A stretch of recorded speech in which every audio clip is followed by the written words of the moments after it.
বিসমিল্লাহির রহমানির রহিম। উপস্থিত সবাইকে আসসালামু আলাইকুম।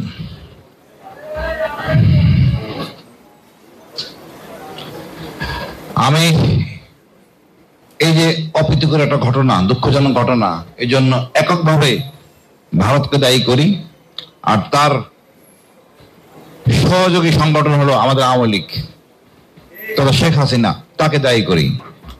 এখন আমাদের সময় হয়েছে রাগ ঢাক রেখে সত্য প্রকাশ করার।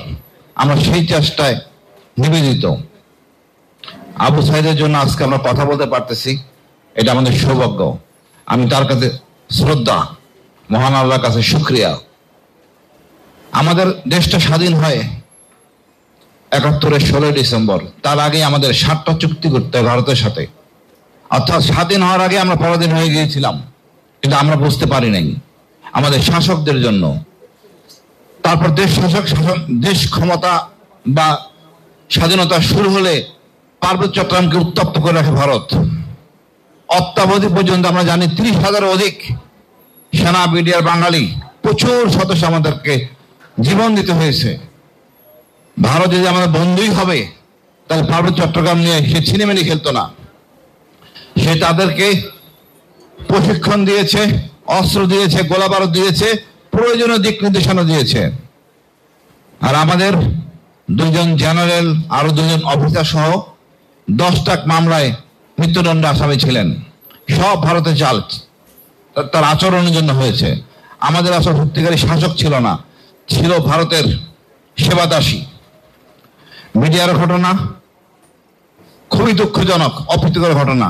সৈনিক মিডিয়ার সদস্য দ্বারা আমাদের অফিসাররা মারা গেছে, নির্যাতিত, নিপীড়ন হতে কোনো সন্দেহ নাই। মিডিয়ার পোশাকেও যে বহিরাগত ছিল না, এটাও প্রশ্নবিদ্ধ। এমন অনেক আলামত ছিল ওখানে বহিরাগত ছিল। তদন্ত ইনশাআল্লাহ সব বেরোবে। তবে আমাদের সৈনিকরা এই পরিকল্পনা করে নাই, করার যোগ্যতাও তারা রাখে না। এই পরিকল্পনা করেছিল রাজনীতিবিদরা। আমাদের এখন সময় তা উদ্ঘাটন করার। আমরা বিশ্বাস করি একটা কমিশন করা হয়েছে, আমরা এর সর্বোচ্চ সহযোগিতা দিব এবং সত্য ঘটনা বের করতে পারবো। আমাকে সত্য হলো আমি জেলখানায় ছিলাম, ওখানে আমার বিডিআর সদস্যের সাথে আমার পরিচয় ছিল। যেহেতু আমি 2টা বিডিআর রাইফেল ব্যাটালিয়নের অধিনায়ক ছিলাম, সুতরাং অনেক সদস্য আমার পরিচিত ছিল। এখানে একজন অ্যাডভোকেট আছেন, ওনার বাবা আমার বিশ্বস্ত সুবিধা ছিলেন, নুর ইসলাম সাহেব। উনি একমাত্র শহীদ বিডিআর সদস্যের মধ্যে। আমি এই জন্য গর্বিত, তার অধিনায়ক আমি ছিলাম। আরেকজন গোফরান মল্লিক মৃত্যুদণ্ডের জন্য অপেক্ষা করছেন, সেটাও আমার নিজের ব্যাটালিয়নের বিশ্বস্ত সদস্য ছিল। আমি মনে করি সম্পূর্ণ একটা ষড়যন্ত্র। এবং দেখেন, এই অল্প দিন, হয়তো 1 মাস প্লাস, এই সময়ের মধ্যে কোনো পরিকল্পনা বাস্তবায়ন করা যায় না। আমি যতটুকু জানি 20-এর অধিক সময় তারা বিভিন্ন জায়গায় কনফারেন্স করেছিল। এখন এই সরকার 1/11-এর সময় থেকে পরিকল্পনায় ছিল কিভাবে প্রতিশোধ নেওয়া যায়, আর তাই বাস্তবায়ন করা হয় আমাদের 25 ফেব্রুয়ারি। আমি মনে করি সুষ্ঠু তদন্তে সবটা বের হবে এবং এই অপরাধের সাথে যারা জড়িত এমন দৃষ্টান্তমূলক শাস্তি হবে যেন আর পৃথিবীতে কখনো এই ধরনের কোন নেতা সৃষ্টি না হয়।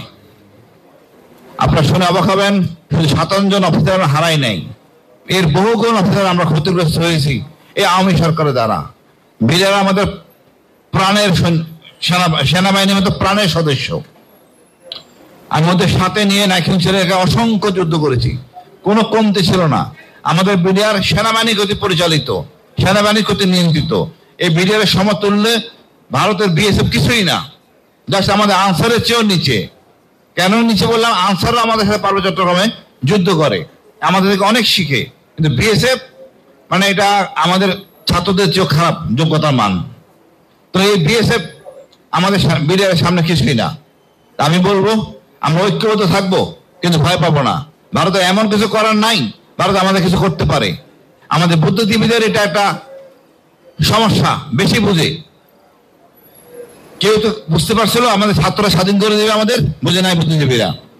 ভারতে এত বড় হেডম দোবেল, কথা নাই বর্তা নাই, প্লেন নিয়ে চলে আসে আবার চলে যায়। উনি কি করছেন? উনি কি বুঝতে পারছেন? পারেন নাই। আমাদের মধ্যে সে যোগ্যতা আছে, সামর্থ্য আছে, আমরা সমগ্র জাতি প্রায় এক, অল্প 1% আছে, আমরা সবাই এক। এটাই আমাদের শক্তি, আমরা এটাই বুঝি না। ভারতের এতই শক্তি থাকতো 5 তারিখ নিজস্ব বিমান পাঠিয়ে হাসিনাকে নিয়ে যেতে পারতো, তার সেই ফ্যাডম ছিল না। সুতরাং ভয় পাবেন না, আমরা ঐক্যবদ্ধ থাকি, আমরা বিজয় হবে ইনশাল্লাহ, এবং শত্রুকে আমরা চিহ্নিত করতে পারবো। তবে একটা জিনিস আমরা পরিষ্কার, আমরা সবাই নিশ্চিত আমাদের শত্রু কে, এটাই আমাদের প্রাপ্তি ইনশাল্লাহ। ধন্যবাদ, বিজয় হবে।